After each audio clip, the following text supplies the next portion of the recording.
Can we use these as an example, kind of go through this real quick? Sure, Randy. Because you said this is buffalo grass, so I'm thinking when I hear buffalo grass, it's got to be the Panhandle or West Texas.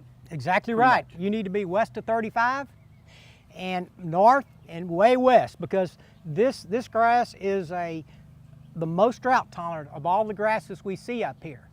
But it's also the most weed invasive grass that we could have. If you put it in Houston, Texas, you know, it's just not going to work like some of these other grasses. We're really blessed in Texas. You can use a lot of these grasses all over Texas, but certain ones are better fitted to certain areas in Texas, and that's what we have to remember. You have different levels of grasses here. You have zoysia, you have St. Augustine, and a Bermuda grass laid out here. And they all look completely different. So we talked about West Texas and North Texas. Where do these others fit in geographically here? Well, St. Augustine, let's start with it because it is the most discussed and cussed grass in the state of Texas, literally. Its prime area is southeast Texas, but a lot of folks grow it all the way into San Antonio, Austin. It is probably the prime grass used in Texas at over 50% of the residences in the state. What is it going to take to get a zoysia grass to become that?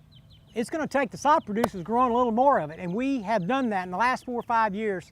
The sod producers in Texas have stepped up to the plate, and they've grown a whole new variety of zoysia grasses. We have a very fine textured zoysia grass here with very fine leaves, might even look like a Bermuda grass. And this grass can go in a fairway or it can go in your front yard. Or we can go to a medium textured zoysia, which a lot of homeowners prefer it, a little easier on the mowing. And this is more of a japonica. The sod growers in Texas have 8, 9, 10 of these different grasses that you can choose from now. And these are probably the widest adaptable turf in Texas to where you could grow it from McAllen to the Panhandle, from East Texas over to West Texas, El Paso. So it's very versatile. If you have any more questions on any of this, get the grass facts at texasgrass.com.